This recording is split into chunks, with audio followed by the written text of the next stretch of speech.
It is July 23rd, and this is your Just for Today. Surrendering self-will, and this is where people think it's a cult. I mean, it's a cult, but it's a good cult. So, you get sober, so who cares? We want and demand that things always go our way. We should know from past experience that our way of doing things did not work. All of us have ideas, plans, goals for our lives. There's nothing in the NA program that says that we shouldn't think of ourselves, take initiative, and put responsible plans into action. It's when our lives are driven by self-will that we run into problems. When we are living willfully, we are going beyond thinking for ourselves. We think only of ourselves. We forget that we are but a part of the world, and that whatever personal strength we have is drawn from a higher power. We might even go so far as to imagine that other people exist solely to do our bidding. Quickly, we find ourselves at odds with everyone and everything around us. At this point, we have two choices.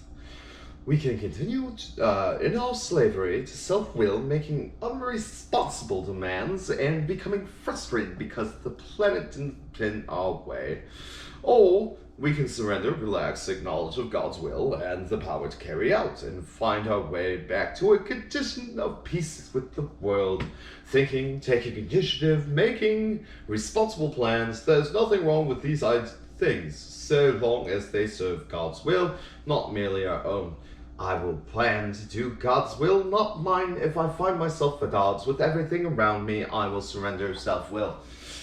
Like I said, this is why people think it's a bloody cult. But good. So yeah, our self-will and our self-needs and our self-everything, that's what got us into trouble. I know it's crazy. It'd be like, I should be able to make a responsible, decision, but the more the merrier. And if you're not doing the God thing, the more people around that have gone and done the things that you have done, the more experience that you have coming your way.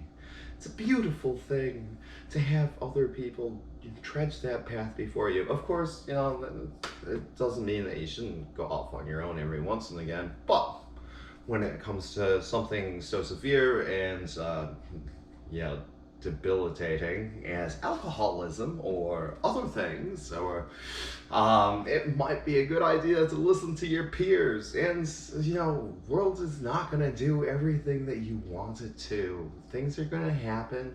Stuff's going to happen. Still getting used to not swearing. And you're just gonna have to accept it. And this is where I bring the Serenity Prayer into action, because it's not just something that you can use with God. It's something that you can use just to sort of go in mantra or remind yourself that, the things you can't change, they're a thing. So embrace that. Embrace the change of the world. You're not gonna know everything, and that's what makes it exciting. So take care.